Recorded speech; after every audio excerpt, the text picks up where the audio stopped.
Hey guys, how's it going? Hope you're doing well. My name is Crown, and today I'm going to read you some very interesting stories that I hope that you're gonna love. And now, without further ado, let's go!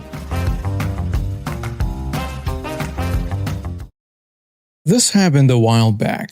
A little background. I'm a big guy, 6'6", 280 pounds, 9% body fat. I wear boots and leather, long hair, goatee, tattoos all over my body. Even when I'm sitting on my bike, I am taller than most people I know. I often get mistaken for some motorbike gang thugger, although I am not. I'm a veterinarian. I know I look like I can tighten truck tires by hand, but I handle newborn kittens every day. I'm married to the sweetest little thing and I adore her, and she adores me. She has a daughter, 7, which I gladly adopted, and Big Guy Jr. is on his way due October. Now that you have a visual, let's get to the story. Me, my wife, and daughter went to an unnamed big store that sells disassembled DIY furniture. You figure it out. My wife, not yet pregnant yet, goes in with our daughter to find something or to ask something. I don't remember. I stay outside because it's windy and I like that. While she's in there, I see an old man pushing a cart with a box on it towards the parking lot. He looks around and waves at me. I wave back. I figure, hey, I'm a unique creature in my neighborhood and this guy must know me. So I smile and wave. He then waves at me to go to him. Immediately I thought, this dude needs help with a box. And I was right. Help a friendly neighbor? Well, any day. I go there and as I'm walking, I realize I haven't seen this man in my life. And it becomes apparent the second he begins the conversation. Young man, I was waving at you trying to get your attention all the way here. What are you so occupied by? Counting cracks in the pavement? I swear this country is going to be doomed because they let people like you work. Baffled, I try to say something but he interrupts me. Yeah, whatever. Keep your excuses for your supervisor in an hour. Now get this box in my truck. And I say no. Apparently this is something he had never experienced, and he makes the famous Pikachu face. He tries to get in my face, at least I think he believes that's what he's doing, and I can almost hear his neck crack as he tries to look up at me. And why not? Trying to gather evidence, I guess. Because 1, I don't work here. 2, I don't know what's in that box. And 3, I don't know you. I still can't believe that he mistook me for a parking lot boy. I just bought that, I didn't steal it, and even if I did, you people are used to it. And I realize that I look like 2 Danny Trejos on top of each other without the face cars. He continues, I am calling security on you. To which I agree. Security comes, the old man is spitting words trying to get his story across first. He still insists that I work there and I refuse to help an elderly citizen and I must be fired immediately. I explain that I'm just another customer just like him and it isn't my job to load boxes for every rundown schmuck in a parking lot. And at this point the old man realizes that as well, but is standing his ground. What's the big deal? You must respect your elders, he said that. I explained that I'm certainly not helping an unknown man load an unknown box into an unknown car just like that. I could have helped him, yes, if only he asked nicely, but since he didn't, I won't. He continues saying that when an elder says jump, I should only say how high. That refusing to help an elder must be punished. What has this country come to? This new generation, yada yada. You know the tirade. And at this point, I'm tired of his entitlement. I see my wife and daughter exit the store and look at us, and a light bulb in my mind goes ding. I turn my back so the old man can't see and put my finger on my mouth, shush to my wife. She instantly knew something's gonna happen. I quickly move towards them, grab my daughter and shove my finger in her ribs, tickling her hard. She starts laughing, but it sounds more like screaming. I turn to the old man and shout to overcome the laughing/screaming. Excuse me, sir, can you please hold the screaming child under these cameras while I get my windowless van? He was stunned. He backs up so fast I swear his hair closed in front of his face, deformed by horror and fear. Security guy frantically taps himself looking for the radio. I drop my daughter to the ground. She stops screaming, looks at me and says, "Oh daddy, I will get you for this," while still laughing and clutching my hand. My wife can't hold it in and burst out laughing hard. Spit and boogers start bumping out. The old man looked so shocked that bees could make honey in his mouth by the time he was able to close it. I say just 3 words. "Now you know." Without a word, he walked away. Security gathers himself and says his 3 words. That was epic. We are still laughing about it. So this happened to me about 4 months ago, and I was telling this to a few of the current company employees that I work for now, and they said I should post a story here. So I came to work one day and got a call 15 minutes into my shift from the entitled site supervisor, and he told me that I had received a complaint from one of the employees, an entitled one too by the way, that I was sleeping on shift. At first I thought to myself, how can I be sleeping if I'm logging in truckers about every 5 to 8 minutes? I worked as a gate guard for a trucking company terminal. I carefully explained to him that I was not sleeping as I do not get time to sleep or even use a restroom at times. I barely have time to heat up food when a rush comes in. The supervisor told me that I would be receiving a written warning for sleeping and that I needed to sign it for confirmation. This is how the next conversation went. "Alright, I'm going to be giving you a written warning, and I need you to sign that stating that you agree to these accusations, and you'll be let go. I told you that I wasn't sleeping. I am not going to sign or agree to anything that isn't the truth." He cuts me off before I can continue. "You will sign it, or I will get you fired." "Alright, get me fired then." Click. I stayed on my shift to get paid for the few hours left, and I hadn't heard anything from him until 4 days later when the account manager came to my site that I was working at, and she came to me and told me that I was going to be let go from the site and to come to the office tomorrow morning to discuss the harassment charges placed against me. I was livid, so I went to the office the next morning in a business tie and suit. Not my normal clothes because I wanted to look present for my accusations even though they are a bunch of jerks. I walked into a conference room and sat down. There, in the conference room was myself, the supervisor, the entitled employee, the terminal manager, and the security account manager.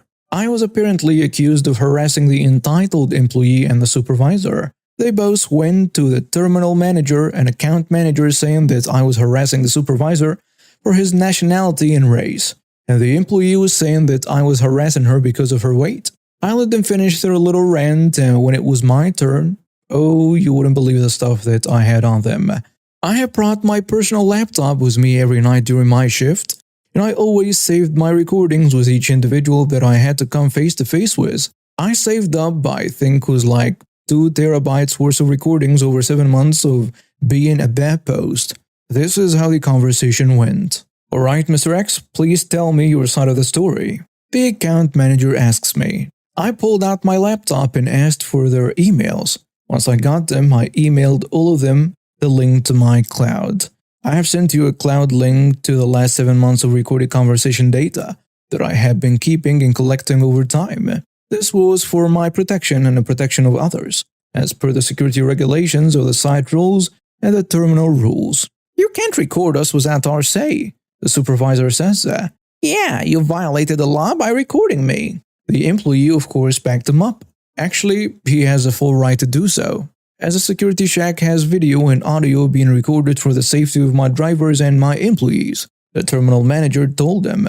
The moment the terminal manager said that, you should have seen how their eyes lit up like the 4th of July. The account manager asked for me to leave the room for a moment. I was in a waiting room for at least 2 hours before being asked to come back in. Once I come back in, this is how the conversation followed. "I need you to hand over your laptop for further evaluation of this case," the account manager told me. "I am not handing over my personal laptop. This is my property, not yours."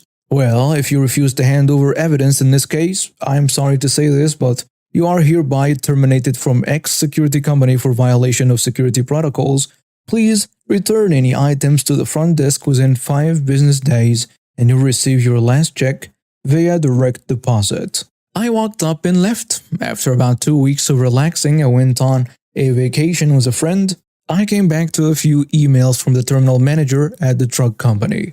I went to the terminal, and as I got out of my car, I saw a different security team from a different company. At first, I didn't think too much of it, as we've done that before when needing extra hands. I sat with the terminal manager in his office, and this is how the conversation went. Hello, Mr. X. I assume you didn't answer the first emails, that you were on vacation, and I can totally respect that. I still had access to your cloud that went over those videos with a few of my operations managers. Over these 2 weeks, and I just wanted to say this to you face to face, that the employee has been terminated from the company for numerous violations and theft. The company's contract was terminated 2 days ago by our corporate office for violations against our contract. Well, if we're all being truthful here, I left you on the cloud to see if you would be able to do something, but I still don't understand why I'm being here right now. Well, I have an offer for you. I will employ you with us and send you to your privately owned school to get your license. If that is something you would like, you will not have to pay a dime, and I can get you squared away immediately with corporate and our school manager. I, of course, accepted his offer, and the epic revenge was that the account manager and the entitled security supervisor were both terminated from that by their corporate office for multiple violations, including the account manager stealing stocks from employees that don't back her story. I'm now happy with the trucking company that I am with right now. I'm a driver with my own truck, and I run on a nice account making $1,900 weekly before taxes. Let me start by saying that I live in Honduras. I'm a student, a low-profile one. I've always been the quiet type, the kind who sits at the back of the classroom and watches the world whirl by without making much noise about it. Universidad Nacional, with its sprawling campus and throngs of students, was a place where someone like me could easily blend into the background. That day was just like any other. I walked into my class a few minutes early to snag my usual spot in the back row by the window. As I settled in, my eyes were drawn, as they often were, to Maria. She was hard to miss, not because she tried to be, but because she carried a kind of quiet grace that made her stand out, even in a room full of loud personalities.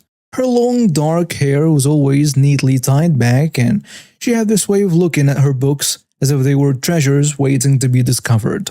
Maria took her usual seat in the middle of the room. I couldn't help but notice that she never really talked to anyone else, unless she had to.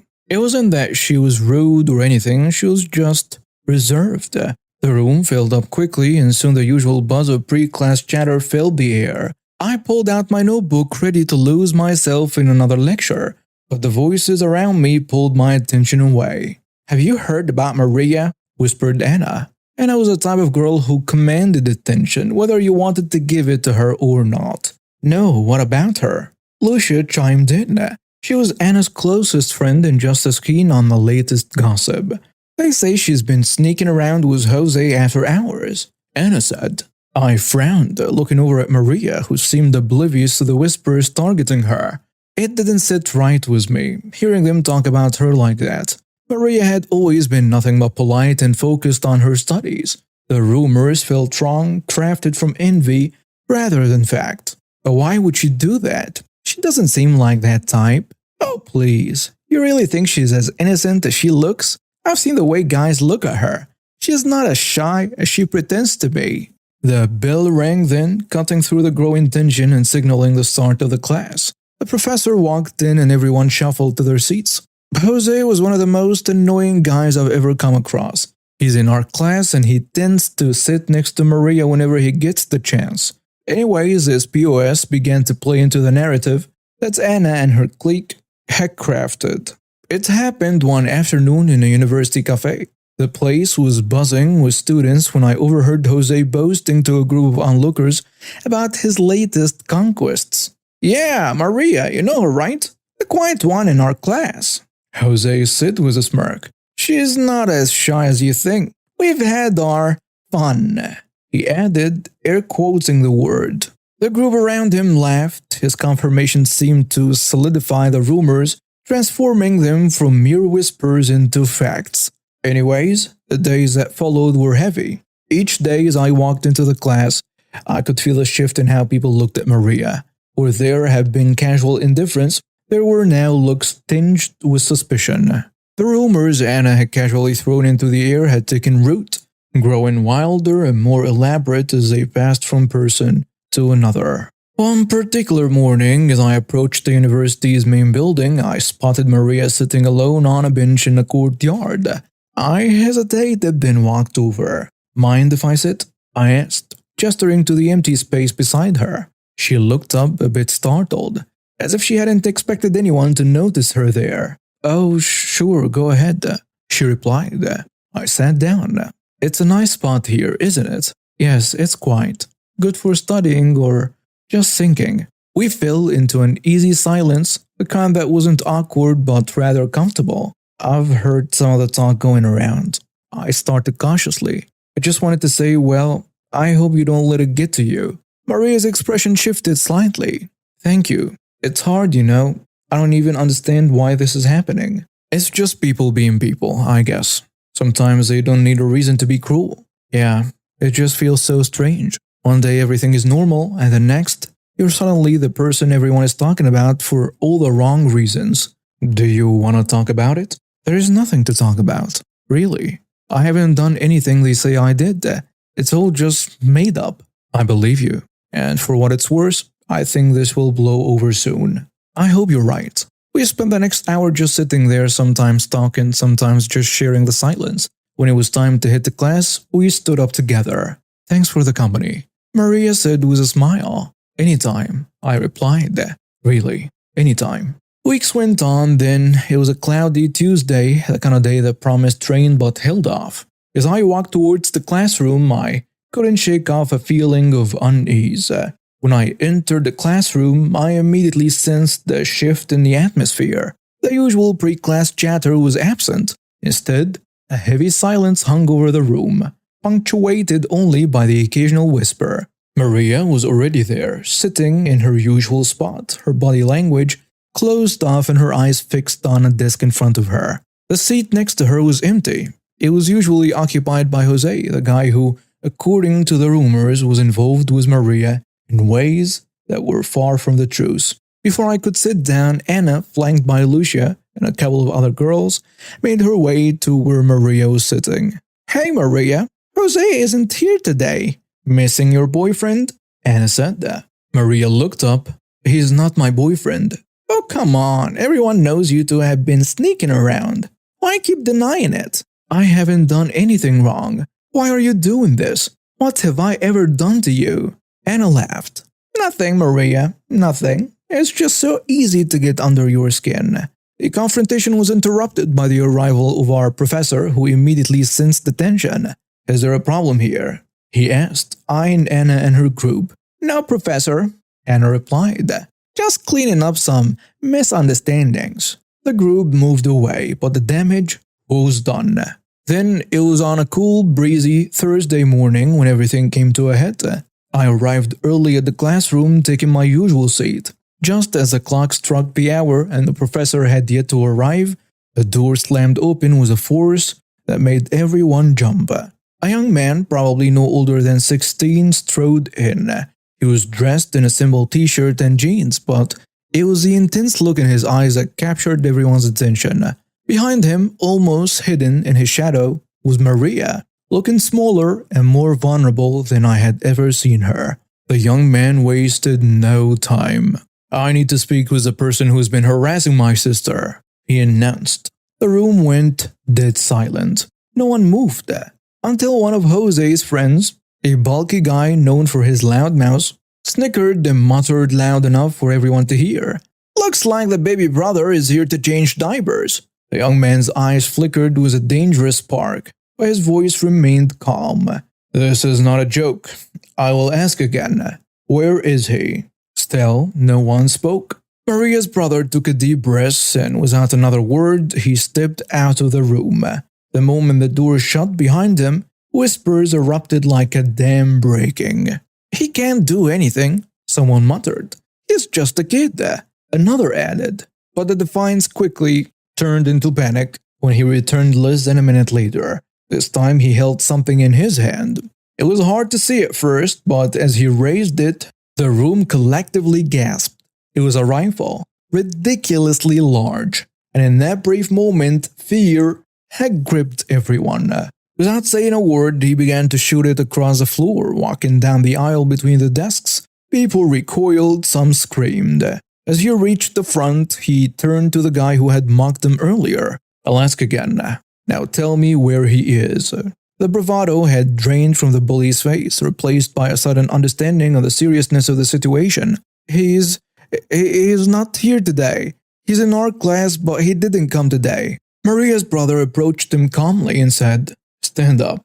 The bully hesitated, looking around as if looking for support from his peers, but the room was still. No one came to his aid.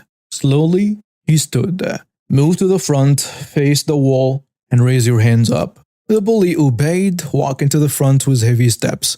He placed his palms against the wall and lifted his arms.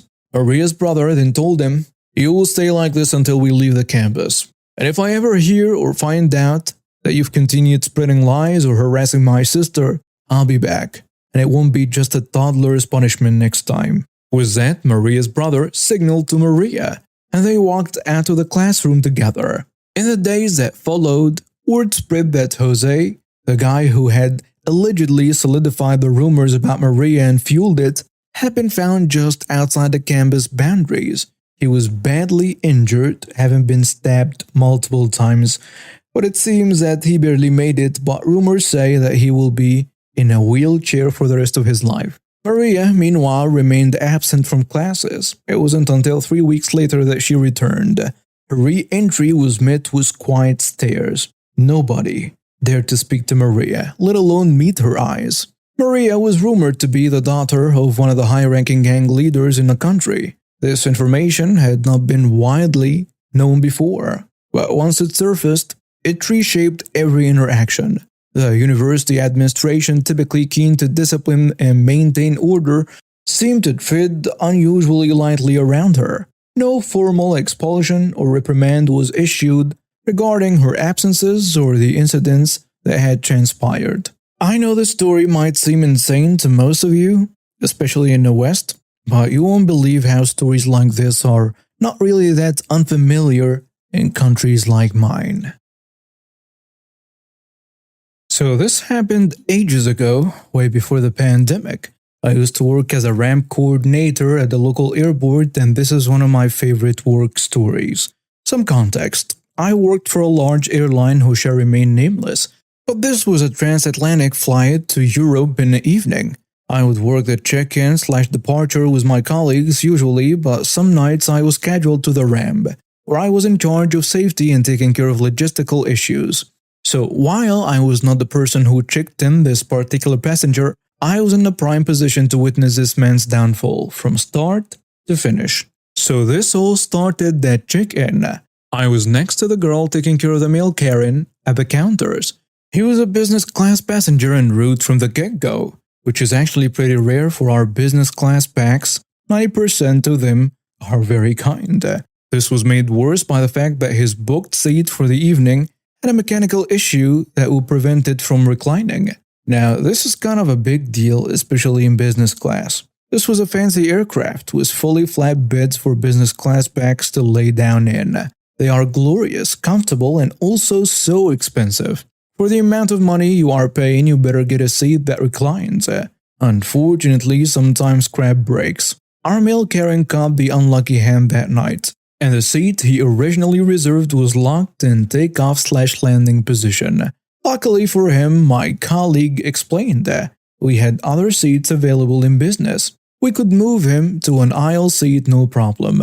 This was not sufficient for him. He proceeded to spend 20 minutes going on and on about how he wanted a window seat, of which there were none.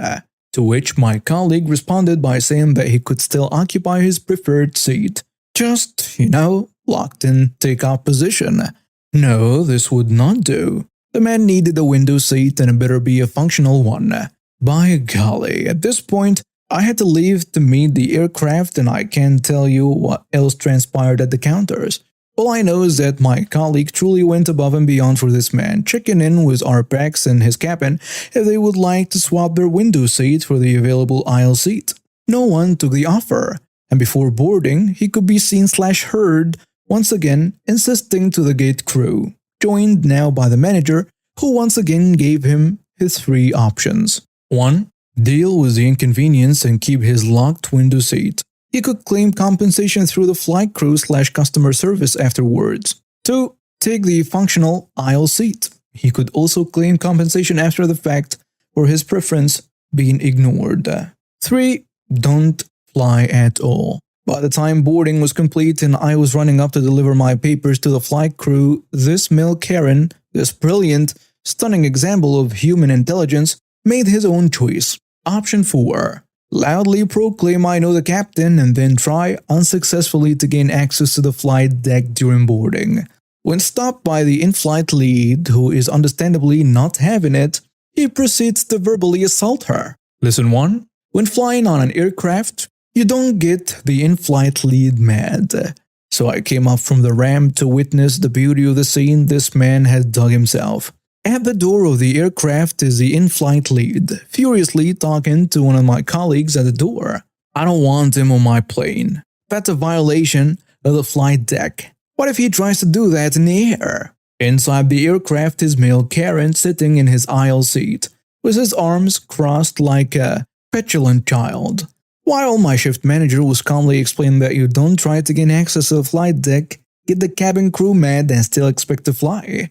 The male Karen at this point is refusing to deplane, leading to us calling security. I think upon realizing he could actually get into very real trouble for this, he left the aircraft, but not before thanking us all for apparently making him act like a jerk. To this day I wish my shift manager had held this man there until security came by. He absolutely deserved to get a dressing down from airport police for acting like this, but my colleagues were understandably sick of him and we had a plane to get out. I am unsure what consequences he faced for this, but I do know the little incident would have banned him from flying with us until our review of the incident. I doubt that went well for him. Mind you that this story occurred to my dad and I heard it from my mom. A little bit of background. My dad has 3 jobs, but not that he needed it, he just wanted it. He's quite a bit of a workaholic. He owns a GPS company, a renovation/building company, and a jet ski rental business. So he's quite a hard worker. My dad is also quite tall and has a long beard, which makes him look like an intimidating Viking. We are Swedes, by the way. But despite his looks, he's a nice fellow. My dad, with the help of my mom, was going to pick up one of my dad's jet skis that he rented out to his customers. But at the same time, my dad heard a commotion. My dad, being the curious guy he is, went to see what was going on. There he finds Karen yelling and harassing a random woman who just wants to go on with her day. Let me just say that, from my mom's description of the crazy lady, she has typical Karen clothes, fake Gucci clothing, and also a typical Karen haircut. My mom also said that she looks like she lives in a gym because the lady was a buff. So we might as well call her Mega Karen. Apparently Karen thought that the woman she was yelling at was a doctor and was demanding for this woman to give her some pills. I don't know what pills she was talking about, but my mom said that she looked like she was on some kind of drugs because she was acting and talking crazy. Here is how the conversation went. Give me some pills now. No, I already told you many times that I don't have any bills. You're a doctor, aren't you? No. The lady answered Karen with a sigh. Yes, you are. Now give me the pills. The woman looked like she was about to cry, so my mom asked Dad to intervene, and that's what he did. My dad pushed Karen gently away from the woman to give her some space and tried to resolve this calmly by words. And out of nowhere, Karen slaps my dad in the face. And that's when my dad absolutely lost it. First of all, don't ever touch me again, you hear me? Why are you even yelling at this woman? She's a doctor, and I want my pills. In what world does a doctor wear a bikini at a workplace? Does she look like a doctor to you? Even if she was a doctor, why would she carry pills on a beach? Karen slaps Dad again. That's it, I'm calling the police. While my dad was dialing 112, it's usual in Sweden to call the cops, carrying up bail and tried to run away, so my dad and the crowd were preventing her escape. So when that tactic didn't work, she tried to play the victim by shouting through my dad's phone, "Help! I am being assaulted!" Of course, when the cops arrived, she instantly played the victim, spouting her nonsense about "he's assaulting me" lies. But she was instantly arrested and was charged with assault after the witnesses called out her lies. Seeing Karen getting arrested had put a smile on Dad's face. To be honest, I wish I